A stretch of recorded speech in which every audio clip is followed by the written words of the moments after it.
Bueno, hola a todas. Yo soy Sara López García, soy residente de Medicina de Familia y Comunitaria y voy a hacer esta presentación de salud planetaria, una nueva perspectiva para la salud comunitaria.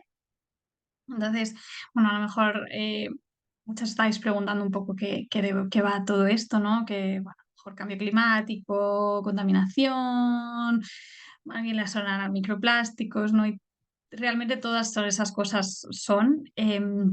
Yo, como resumen, yo os quiero contar lo que me ha pasado con mi tía hoy, que le he hecho la presentación de esto para practicar. Y entonces me he dicho, mira, hija, yo todo eso ya lo sabía, pero yo te hablo de esto como, pues como de todas las cosas, pero tú me das datos. Y así es, pues os voy a contar cosas que ya sabéis, pero os voy a dar datos. A ver. Entonces, este es el índice.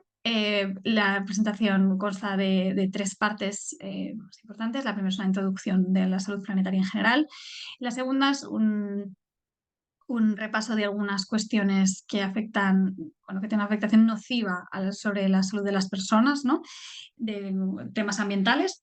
Y la tercera sería la parte en la que miraremos cómo el ambiente también puede afectar de forma favorable a la salud de las personas y donde ahí es donde la salud comunitaria seguramente tenga más punto de hibridación con la salud planetaria y con los elementos ambientales. Entonces, si tenéis un mal día y no queréis conectar con la ecoansiedad que puede a veces llevar este tema, pues podéis ir directamente a la parte 5, mirar co-beneficios, poner salud comunitaria y, oye, tener un día tranquilísimo. Pero nada, para los que os quedéis, espero que os parezca interesante todo lo demás. Entonces, primero quería empezar con una frase de Yayo Herrero, que para quien no la conozcáis es una filósofa ecofeminista e ingeniera, que es estupenda, y que dice así, dice, somos seres completamente codependientes e interdependientes. Ecodependientes porque todos los recursos y bienes que utilizamos para todas nuestras actividades salen de la naturaleza. Interdependientes porque es imposible pensar la vida de un ser humano sin la ayuda de otro ser humano. La interdependencia es una cuestión que nosotros como sanitarias tenemos muy presente, ¿no? Y que vertebra nuestro día a día y le da sentido a nuestra profesión, pero la ecodependencia, que por otro lado está totalmente ligada a la interdependencia, es algo con lo que no pensamos. Entonces, mi objetivo un poco con esta presentación es que se os haga más natural la ecodependencia en el día, en vuestro día a día y sobre todo en vuestra relación con la salud comunitaria. Entonces, bueno, empezamos hablando de lo que es la salud planetaria, ¿no? Bueno, para los que hayáis oído hablar esto de Public Health, One Health, Global Health y cuál es la diferencia de todas estas cosas, pues al final son disciplinas similares que han ido, bueno, evolucionando un poco con el tiempo. Entonces, primero se habló de salud pública, luego se introdujo la relación de los determinantes de salud a nivel internacional, que ahí salió Global Health. Posteriormente se añadió la salud animal, que es One Health, y finalmente la perspectiva ambiental y ecosistémica, así de forma muy, bueno, muy cortita. Entonces, hay una definición de salud planetaria que me gusta mucho, que es la del IS Global, que es un espacio de investigación en salud en Barcelona, que está muy bien y os recomiendo mucho. Tiene muchas cosas de salud ambiental que dice así, dice, es la disciplina que se encarga de caracterizar de qué manera la disrupción de los sistemas naturales por causas antrópicas, o sea, por el hombre, afecta a la salud humana y a su vez analizar los sistemas políticos, económicos y sociales que median esta situación. En este marco de desafíos globales, la salud planetaria ofrece una oportunidad sin precedentes, y esto es la parte que me gusta, para promover cambios profundos en nuestras sociedades para que la salud de la humanidad continúe mejorando dentro de los límites sostenibles del planeta. Entonces, cuando se explica la salud planetaria de forma tradicional, se habla de la paradoja ecológica, en el que bueno, básicamente es que el estado de la salud humana y el de los sistemas naturales de nuestro planeta han seguido tendencias opuestas, que cuando nosotros hemos estado eh, más sanos que nunca, el planeta ha estado más enfermo que nunca. Entonces, bueno, pues es verdad que ha habido un aumento exponencial de la esperanza de vida en los últimos 200 años. Y no solo ha habido un aumento exponencial de la esperanza de vida, Mira, este gráfico en la línea horizontal se ve los ingresos y marcando esa línea que veis ahí alrededor del 2 marca la pobreza extrema y lo que hay encima es la cantidad de población del mundo, ¿no? Cada color se corresponde con una región del planeta. Entonces, como podemos ver, desde el 1800 ha habido un aumento de la población, un aumento muy importante, sobre todo cuando llegamos al siglo XX. Uy, que se me ha ido. Cuando llegamos al siglo XX y a partir del 2000 más o menos, aparte de esa explosión demográfica, tenemos un avance económico en el que miles de millones de personas salen de la pobreza extrema.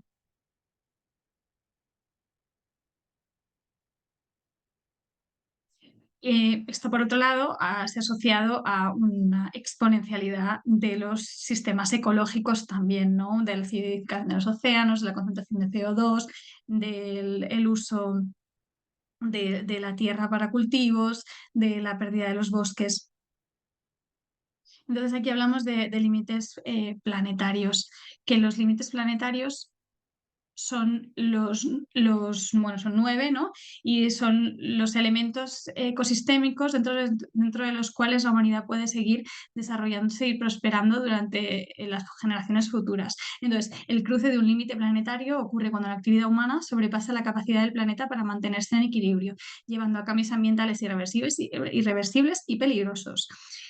Entonces, esto podría generar un riesgo de colapso ecológico. Algunos son la crisis climática, agujero de ozono, uso de agua, deforestación, acidificación de océanos, contaminación. Bueno, que veáis que desde el 2009 la verdad es que vamos a peor. Habíamos cruzado 3 y ya hemos cruzado 6 de los 9.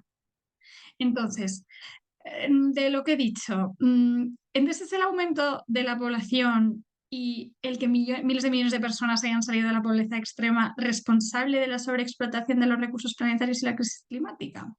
Porque eso es lo que dicen algunos, depende de qué espectro político. Bueno, pues si vemos algunos temas, pensamos que a lo mejor no, porque el 1% más rico de la población mundial emite tanto como el 66% más pobre. Además, los países de renta más alta utilizan 6 veces más materiales per cápita y son responsables de 10 veces más impactos climáticos per cápita que los países de renta más baja. Por lo tanto, el consumo desproporcionado de los más ricos, que utilizan una parte excesiva de los recursos del planeta, es uno de los principales motores de la crisis climática. ¿Cómo afecta el ambiente a la salud de las personas? Bueno, pues para el Ministerio de Sanidad hay 3 ejes más importantes en esto, que serían las radiaciones, en las que no entraremos mucho en esta presentación, el cambio climático y la contaminación. Y sí que hablaremos de algunas cosas solapantes, como serían la calidad del aire, la calidad del agua, las ciudades saludables. em, Vale, entonces, estos elementos ambientales que están ahí, ¿cómo llegan a hacer efecto directo sobre la salud de las personas? ¿No? Pues entonces tenemos que pensar en el exposoma. El exposoma es el conjunto total de exposiciones ambientales a las que un individuo está sometido a lo largo de su vida y que pueden influir en su salud. Entonces ahí está el exposoma externo, que serían estos elementos ambientales, como el entorno urbano, el ruido, la luz, el exposoma personal, que son los hábitos de vida, ¿no? Como la dieta, el trabajo, los productos químicos a los que está expuesto, y luego están las respuestas biológicas. Entonces, todas estas 3 cuestiones juntas generan efectos concretos sobre la salud de las personas y cada vez hay más evidencia de ello. Entonces, esto es un mapeo de los efectos concretos en la salud que tienen los factores ambientales de las ciudades, que serían la contaminación del aire, el ruido, el calor, la falta de actividad y la falta de espacios naturales. Y leeré algunos para los que me estéis escuchando que seáis sanitarias clínicas, que seguramente os sea relevante en la práctica clínica habitual. En la cabeza tendríamos cuestiones como las enfermedades neurodegenerativas, la demencia, el deterioro cognitivo y los problemas de salud mental. Luego también enfermedades cerebrovasculares. También cada vez hay más evidencia del autismo y la contaminación concretamente. Luego hay evidencia de cáncer de mama. En el aparato respiratorio, pues tendríamos aumento de la enfermedad pulmonar obstructiva crónica, asma, enfermedades respiratorias, neumonías y el cáncer de pulmón. A nivel cardiovascular, un aumento de mortalidad general por infarto, arritmia, insuficiencia cardíaca crónica, enfermedades cardiovasculares en general. Luego, a nivel del aparato reproductor, está asociado con nacimientos prematuros, preeclampsias y reducción de la calidad del esperma, así como bajo peso al nacer. Y en general se asocia a obesidad, diabetes, hipertensión, síndrome metabólico, estos trastornos del sueño, otras cuestiones como lesiones directas por accidentes de tráfico, cáncer de colon o inflamación sistémica. En general, a peor estado de salud y al incremento de la mortalidad. Entonces, ¿cómo se integra la salud planetaria con la salud comunitaria? Bueno, pues un poco volviendo a la clase de Jara de los primeros días, la salud comunitaria tiene 3 niveles, ¿no? Entonces, a mí me gustaría que según va avanzando esta presentación, mm, vayáis pensando o a ver qué os va resonando con respecto a cómo lo que se va diciendo se puede integrar en alguna actividad o algo de estos 3 niveles, ¿no? Dependiendo de, por supuesto, de vuestro espacio de actividad y de vuestra profesión. Pero bueno, por repasar, el primer nivel sería atender a las personas mirando a la calle, ¿no? El segundo nivel sería educación para la salud grupal, trabajando sobre las causas de las causas, que estos son los procesos formativos y de cuidado colectivo. Y el tercero, que es el más macro, sería la acción comunitaria. En general, seguramente la mayoría de las personas que estáis viendo esto estaréis más en el nivel 1 y en el 2, pero bueno, a lo mejor también 3. Entonces, aparte de los niveles de la salud comunitaria, quería también enseñaros este gráfico de las fundaciones de la buena salud del Lancet Planetary Health, que habla de cómo la salud, el medio ambiente también puede ser una fuente de buena salud, ¿no? Y no solo generar todas esas cosas malas de las que hemos hablado, sino que existen intervenciones y cobeneficios, que cobeneficios son las cosas que son buenas para la salud humana y buenas para el planeta, que serían, por ejemplo, la mayor salud mental, equidad social, aire limpio, actividad física, dietas saludables y de las que iremos hablando a lo largo de esta presentación, sobre todo en esta última parte que os digo que podéis ir si queréis. Entonces, nada, este puntito verde solo para recordaros que según vayamos hablando de cosas, pues a ver qué se os va ocurriendo de ideas de comunitaria o de activos de vuestra ciudad que nunca habíais considerado activos de salud, pero a lo mejor ahora sí, después de pensar en esto. Vale, entonces, la primera parte del impacto sobre la salud sería la del cambio climático y salud, las principales amenazas para la salud humana.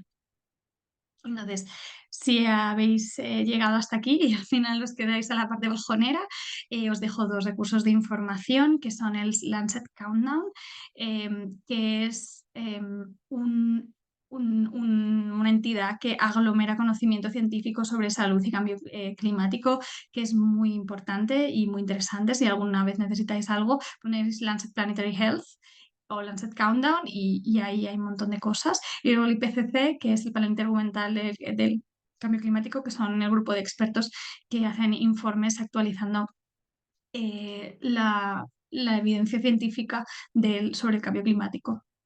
Entonces, una cosa muy importante que dijeron en el 2021 es que es indiscutible que las actividades humanas están causando un cambio climático, haciendo que los eventos extremos como las de calor, lluvias torrenciales y sequías sean más frecuentes y severos.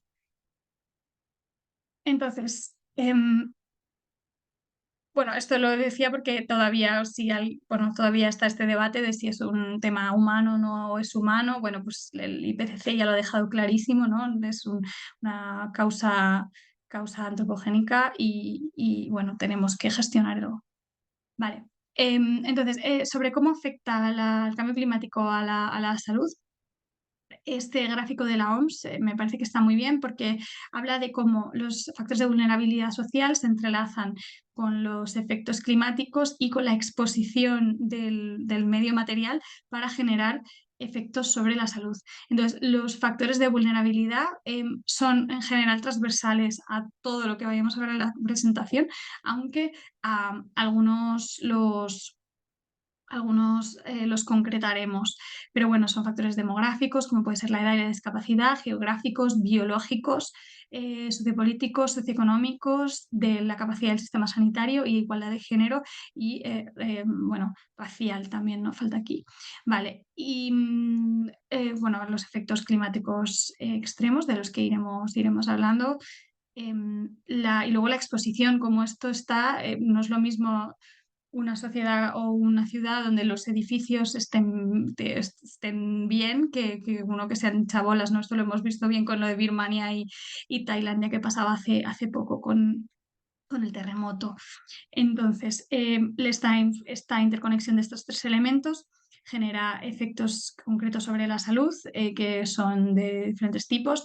El impacto directo de los eventos climáticos extremos, el daño, las enfermedades por calor, las enfermedades respiratorias, las enfermedades asociadas al agua, las zoonosis, las transmitidas por vectores, que son los mosquitos, la malnutrición, las enfermedades no transmisibles y la salud mental. Iremos hablando de varias de estas. Entonces, el primero sería el impacto del calor extremo. Bueno, en este gráfico se ve que es lo naranja, ya afectaría la reducción del rendimiento, lesiones por accidentes de trabajo y de tráfico, nacimientos prematuros y también, aunque no aparece aquí, enfermedades cardiovasculares, que son lo que favorece un aumento de la mortalidad, como se ve en este gráfico, que ha habido un aumento desde el 1990 muy importante de la mortalidad en mayores de 65 años asociadas a calor, que tiene que ver con este aumento de las temperaturas. Entonces, pensando en esos determinantes sociales concretos para esta cuestión, pues uno del que sería importante hablar es la pobreza energética, que es diferente a la pobreza general porque no es solo no ser capaz de afrontar las facturas de la luz, sino que habla también de condiciones de vivienda, condiciones materiales, mala ventilación, hacinamiento, que esto es muy transversal a diferentes grupos sociales ahora mismo por el problema enorme de vivienda que tenemos. Entonces, hay gente que a lo mejor no sería considerada pobre, que sí que vive en una situación de pobreza energética por viviendas mal aisladas o con humedades, con poca luz. Otro elemento serían las condiciones laborales precarias, que bueno, cada año vemos 1 o 2 muertos por calor, en personas que trabajan en la construcción o la agricultura. Luego, la falta de acceso a espacios verdes en las ciudades, que es el efecto isla de calor, ¿no? Esto de que la ciudad aumenta el calor que hace, aumenta la temperatura. Y luego el acceso limitado a servicios de salud en caso de que te llegue a dar un golpe de calor y no puedas acceder a los servicios porque no tengas papeles o porque no puedas pagarlo en función del lugar del mundo en el que te encuentres. Y entonces, si pensamos ahora en los impactos de los eventos climáticos extremos. Bueno, esto es una foto de la Dana de Valencia, que es una prueba de que los fenómenos climáticos extremos cada vez son más frecuentes, cada vez son más virulentos y cada vez afectan más a espacios en los que antes esto hubiera sido impensable, ¿no? Entonces los hay muy diversos, olas de calor, olas de frío, inundaciones, sequías, huracanes, tormentas invernales, eléctricas y, y luego el fenómeno del niño, que ese también afecta mucho a Latinoamérica y a nosotros. Vale, entonces las desigualdades de salud y vulnerabilidad social concretas para los desastres, aparte de las que ya hemos visto antes, serían sobre todo las de infraestructura y vivienda, ¿no? Las condiciones precarias de vivienda y la ubicación geográfica de los asentamientos en zonas costeras, laderas de montaña, áreas urbanas. Esto es muy relevante también en el sudeste asiático, donde hay una gran cantidad de personas que viven en zonas inundables, aunque ahora nosotros nos damos cuenta de que nosotros también tenemos muchos núcleos de población en áreas inundables. bueno, áreas alejadas que no tengan transporte ni comunicación y que sea difícil de llegar, y luego áreas que no tengan planificación urbana ni gestión de riesgo.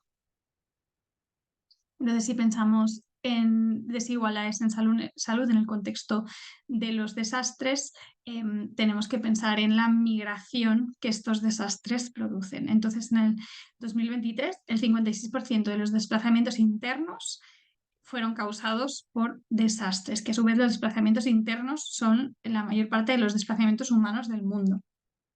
Em, esto ocurre más en algunas, está ocurriendo más y ocurrirá más. Esto es un gráfico a futuro en algunas partes del mundo, que son el África subsahariana y el Asia Pacífico. Y como veis, Europa de forma muy poco afectada, ¿no? Hablando de esta inequidad. Entonces, bueno, el aumento de la migración interna también va a generar un aumento de la migración internacional. O sea, ahora actualmente muchas personas ya están empezando a migrar internacionalmente por cuestiones climáticas, ¿no? Los llamados refugiados climáticos. La vulnerabilidad, aunque es verdad que la vulnerabilidad climática tiene que ver con la vulnerabilidad socioeconómica general, por lo que muchas veces es difícil de diferenciar.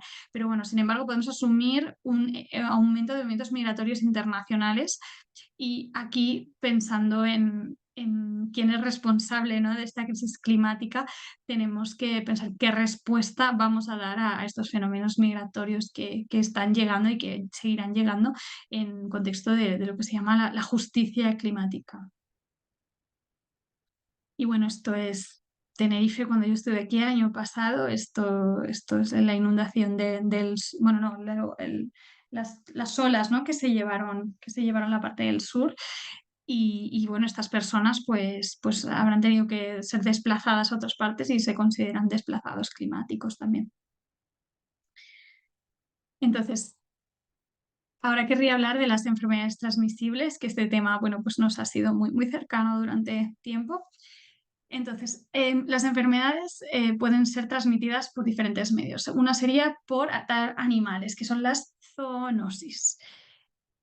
Esto ya no lo sabemos, pero bueno, el 75% de las enfermedades emergentes tienen un origen animal. Enfermedades emergentes son nuevas enfermedades, como el COVID, como el ébola, como la gripe aviar, como el Zika.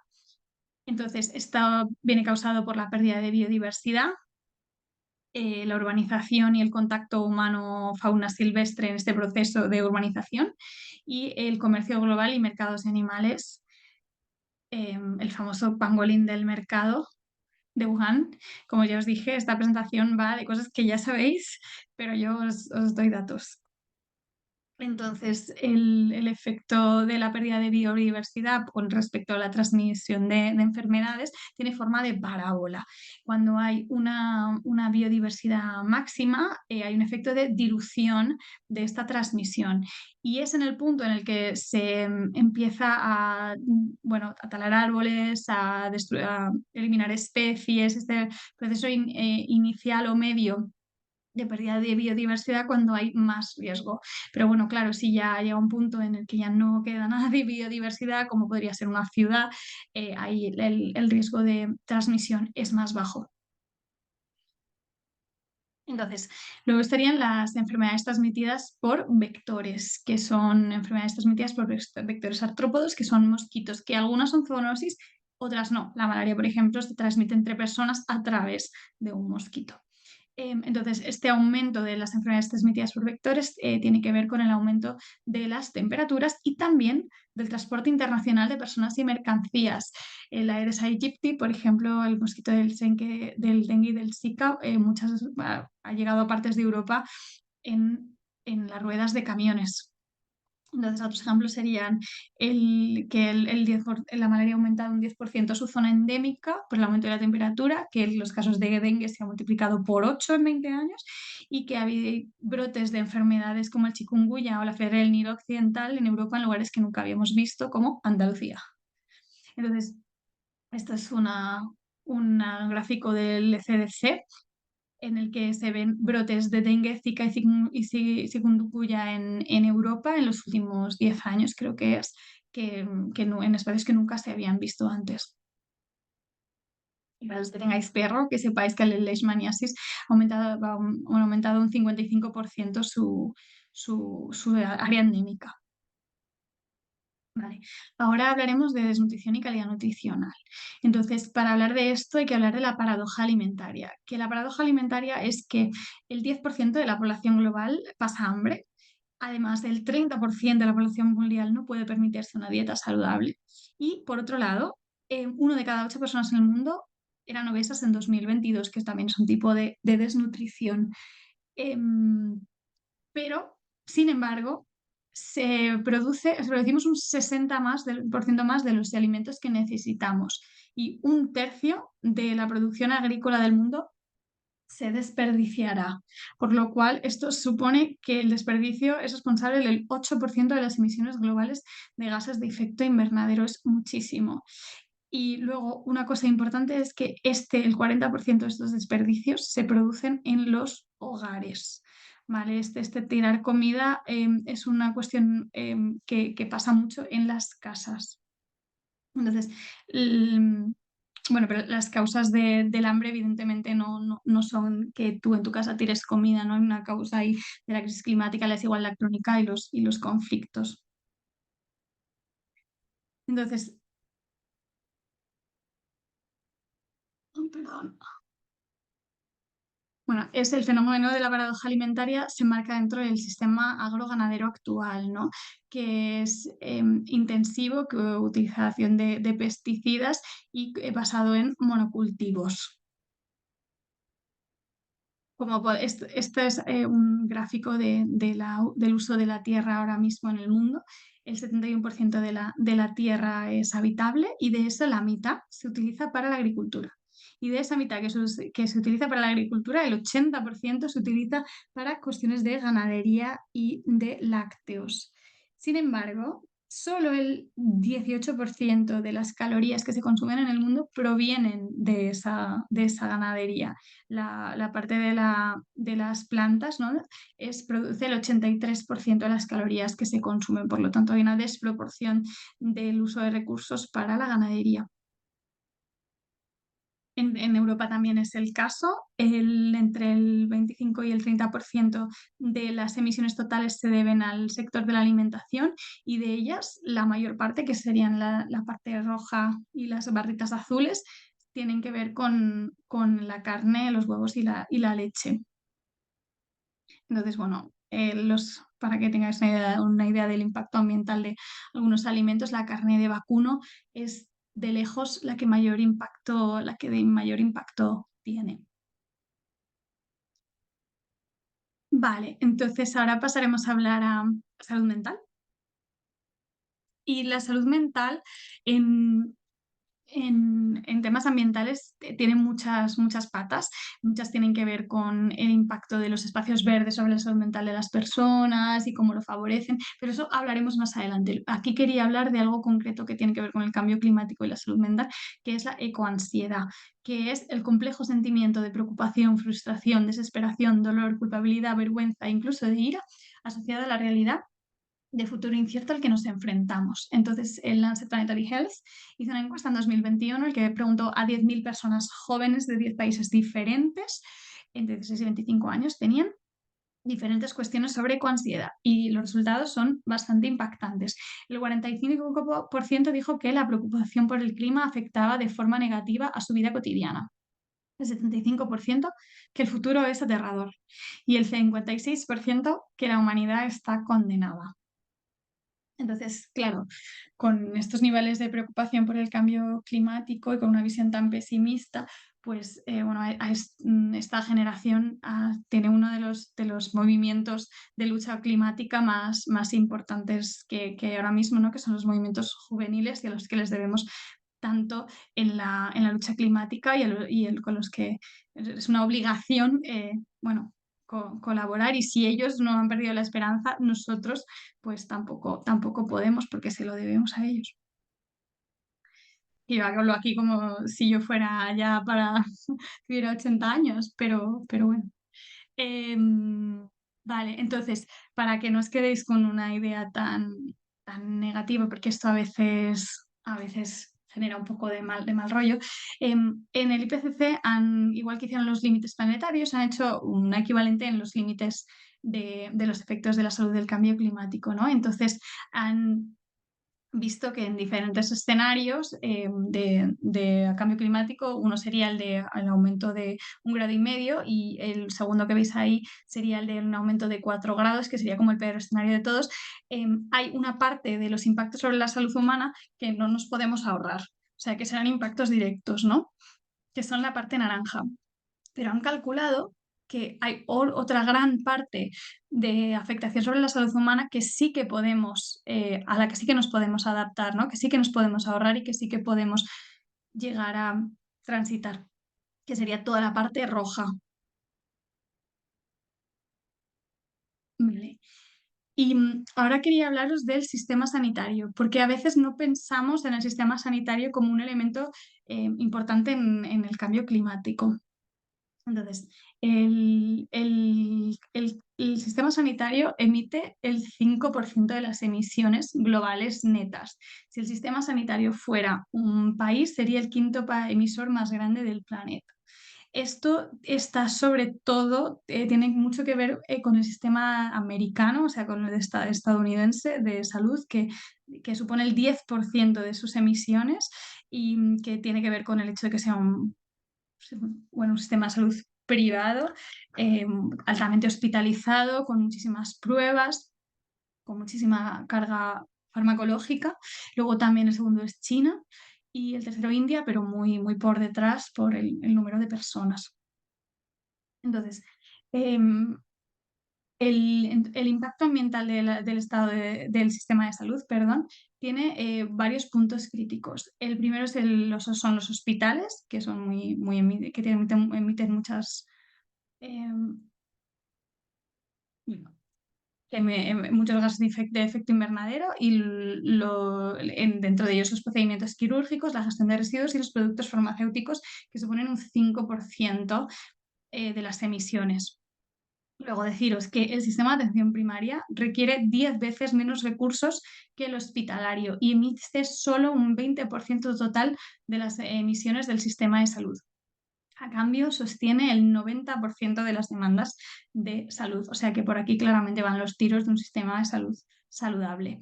Luego, además, pensaréis, ¿y por qué contaminan tanto los hospitales? Pues bueno, no es no es lo que yo pensaba cuando vi esto. 2/3 de las emisiones corresponden a emisiones indirectas, la mayoría de la cadena de suministros, pero también de cosas como el desplazamiento de la plantilla o el transporte sanitario.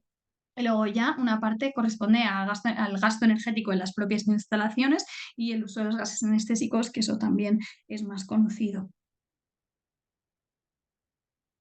Vale, entonces ahora hablaremos de la contaminación y la salud humana, que también era uno de los grandes ejes.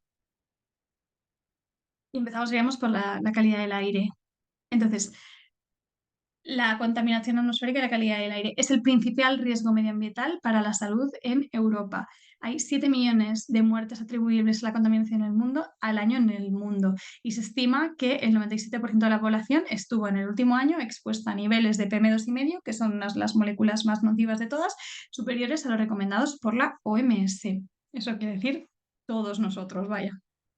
Entonces, la causa de mortalidad y morbilidad asociada a la contaminación sería la cardiopatía isquémica, la primera, también los ictus, los accidentes cerebrovasculares, y luego ya al final el EPOC y las enfermedades respiratorias o el cáncer de tráquea, de pulmón, ¿vale? O sea, para que veáis el tema del impacto de la salud cardiovascular con respecto a los factores ambientales, especialmente la contaminación.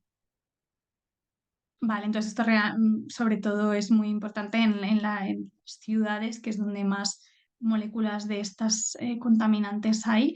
Las ciudades asiáticas se llevan la palma, ¿no? Y tenemos a Nueva Delhi o a Shanghái. Las ciudades europeas están mejor, aunque bueno, si vemos Barcelona está más contaminada que Nueva York por las características del espacio, aunque la contaminación en Barcelona ha bajado en los últimos años. Y luego, bueno, pues también están las grandes ciudades, pero aquí Canarias tampoco se queda corta, ¿no? En verde serían las partes que exceden entre 1 y 2 veces los límites de la OMS y en naranja entre 2 y 3 veces los límites de la OMS. Y esto sería España entera, que lo que vemos es que lo peor de todo está en la periferia de Barcelona, que es porque es zona industrial. Esa zona se corresponde a Granollers y no es tanto por el tráfico rodado, sino por la contaminación industrial.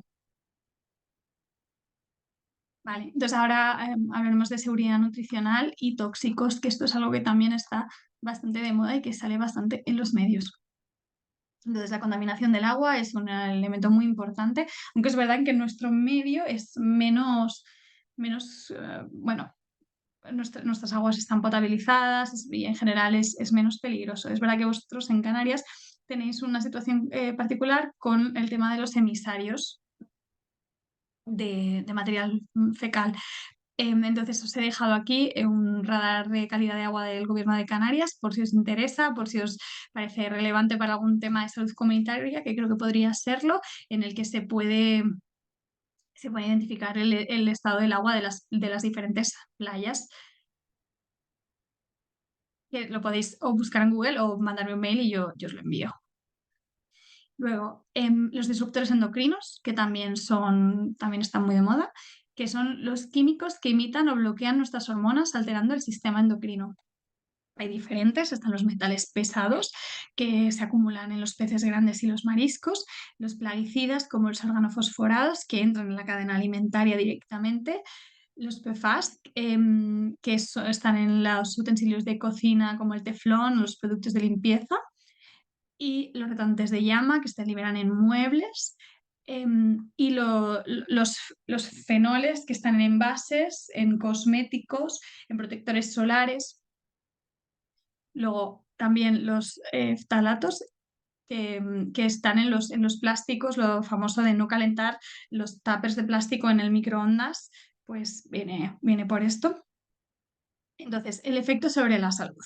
Bueno, así, siendo muy rápida, los efectos de la salud de los disruptores endocrinos ahora mismo son relativamente desconocidos y se necesita mayor evidencia. Lo más probable es que se consiga esa evidencia, o sea, que se podrá relacionar con efectos nocivos sobre la salud de forma clara. Ahora mismo sabemos que generan probable alteración del sistema endocrino, metabólico, cognitivo y reproductivo, que tienen más impacto durante la época del desarrollo fetal, aunque también pueden afectar en la adultez, y que se asocian a cáncer, diabetes, infertilidad y trastornos neurológicos. Luego, para los que os interese esto, Ecologistas en Acción hizo un estudio en el que analizó diferentes alimentos de consumo diario en diferentes supermercados habituales para ver si las plaguicidas que había en cada uno, y vio que las reinas de todas eran las fresas, luego las manzanas, las lechugas y los tomates. Los comparó con su equivalente de agricultura ecológico y vio, por ejemplo, en las lechugas, si aquí tenían 34, una ecológica tenía un plaguicida. Esto es interesante porque, bueno, la idea sería que todos pudiéramos tener acceso a esta comida ecológica, que es claramente más sana, pero ahora mismo por el precio es inasequible para muchas personas, ¿no? Entonces, de esto hablaremos después con respecto a la transformación de los sistemas alimentarios. Entonces, ¿cómo se reducen los exposición a disruptores endocrinos? Pues aparte de esto de la comida, os dejo aquí una lista de diferentes cosas si os interesan y podéis pausar y leer tranquilamente sobre cómo evitar la exposición a diferentes disruptores. Luego, el tema de los microplásticos. Los nanomicroplásticos son partículas de plástico pequeñitas que, al no degradarse, se acumulan en el medio ambiente y son ingeridas por muchos organismos, incluyendo el ser humano. Lo mismo con los disruptores endocrinos. Todavía se desconoce si estos contaminantes emergentes representan un riesgo sustancial para la salud humana. Se ha visto efectos sobre la salud humana in vitro y in vivo. In vitro se ha visto que generan una respuesta inflamatoria y están relacionados con carcinogenicidad o neurotoxicidad. Y en vivo con ratones se ha visto que se acumulan en el hígado, el bazo, riñón, cerebro, pulmones e intestino, que alteran el microbioma intestinal y se asocian a fenómenos de estrés oxidativo, así que como que pueden provocar infertilidad. Pero en humanos, pues eso, faltan estudios longitudinales y además no se sabe qué umbrales de seguridad pueden tener. Entonces ahora llegamos por fin a la parte de los cobeneficios, que los cobeneficios son los efectos positivos tanto para la salud del planeta como para la salud de las personas, que son bueno, son los que son lo que está basado este gráfico del que hemos hablado antes. Entonces, los que destacan aquí son la salud mental, la equidad social, el aire limpio, la actividad física, las dietas saludables que generan pues, mejoras en la salud neurológica y mental, cardiovascular y nutricional. Y están basados en pues, intervenciones como acceso a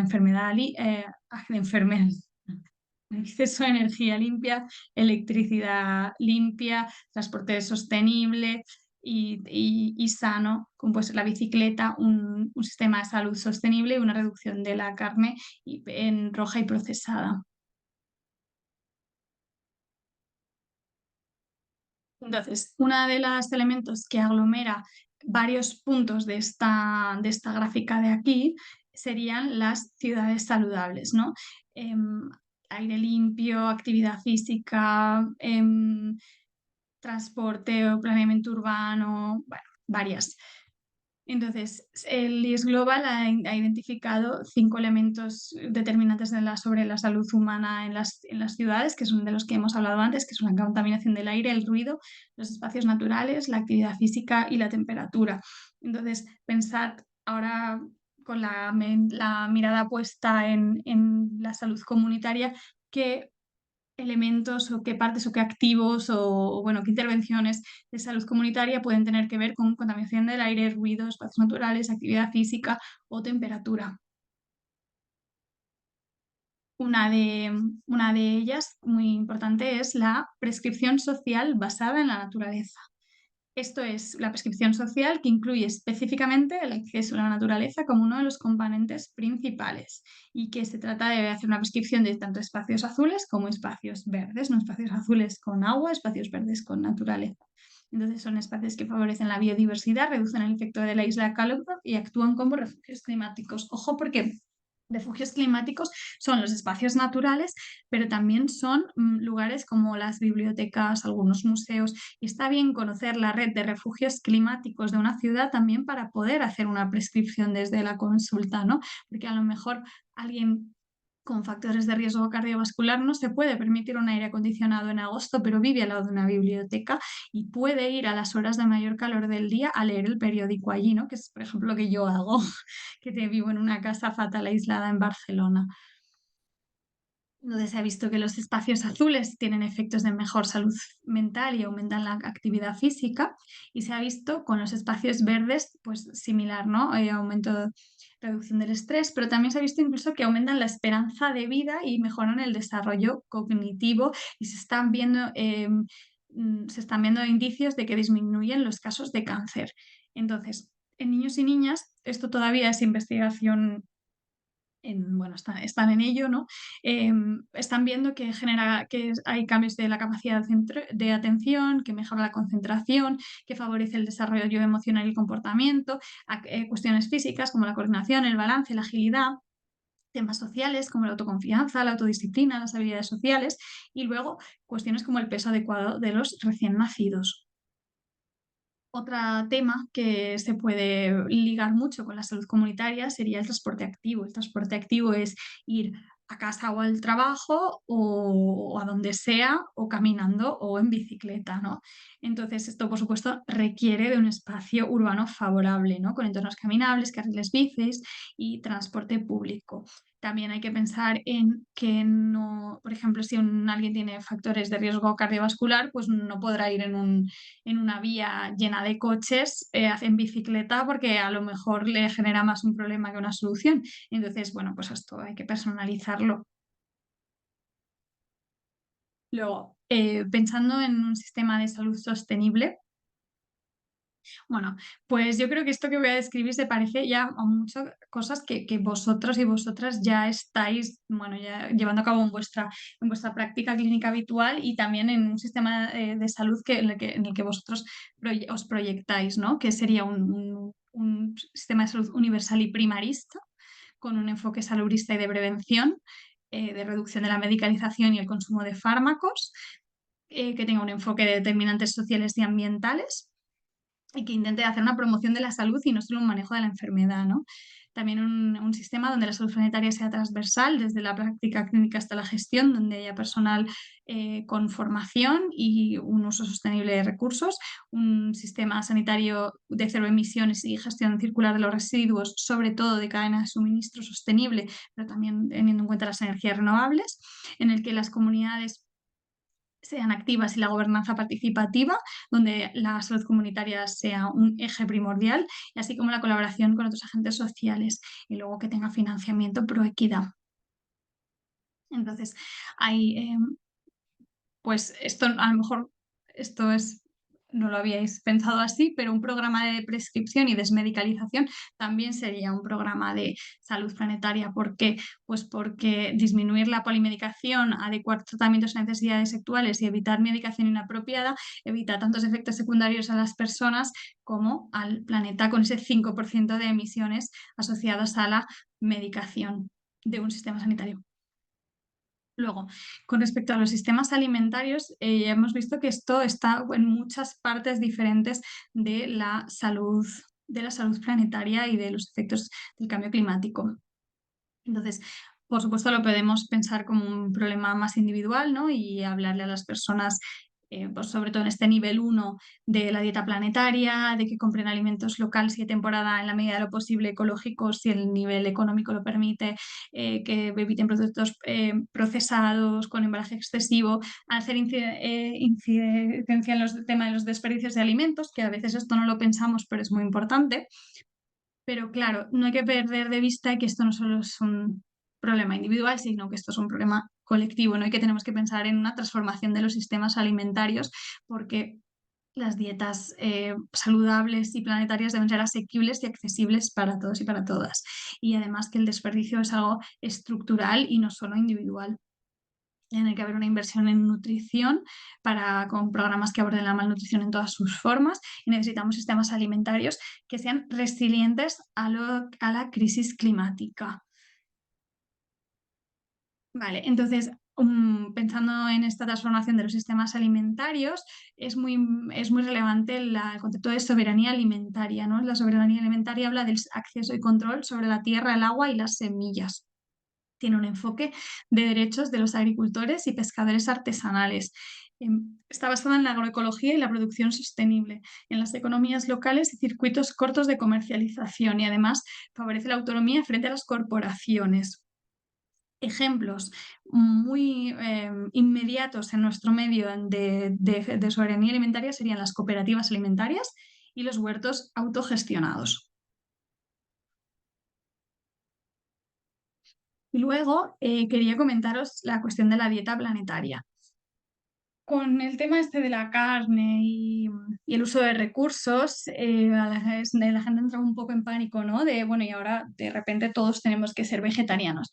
Bueno, pues la respuesta es no.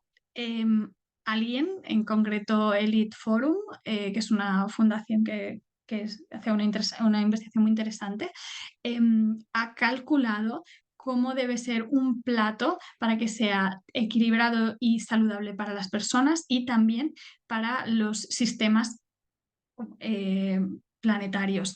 Entonces, os dejo aquí las diapositivas con las cantidades exactas por si a alguien le interesa para una dieta de 2.500 calorías, pero nada, quería sobre todo destacar esta parte de que serían 100 gramos de carne roja cerdo, ternero, cordero a la semana, 200 gramos de carne de ave a la semana o 200 gramos de pescado, ¿vale?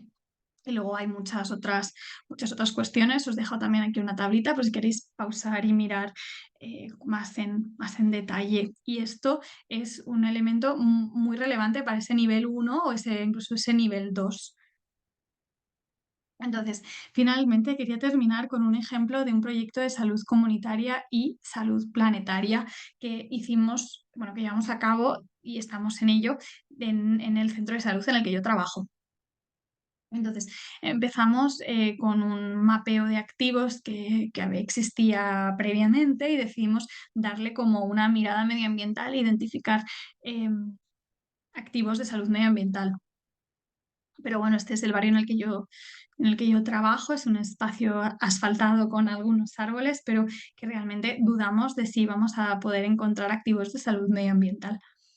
Entonces, nada, pues hicimos el proceso habitual, llevamos un mapa, explicamos un poco a las personas qué es esto de la salud medioambiental y la gente pues fue colocando lo que a ellos les parecía. Entonces hubo cosas que salieron rápidamente, ¿no? Como los huertos urbanos o los espacios con árboles o, o las zonas donde pudieran jugar los niños, cosas así, ¿no? Pero luego hubo temas así muy personales, cada uno pues hubo alguien que habló de los comederos de los pájaros de su balcón.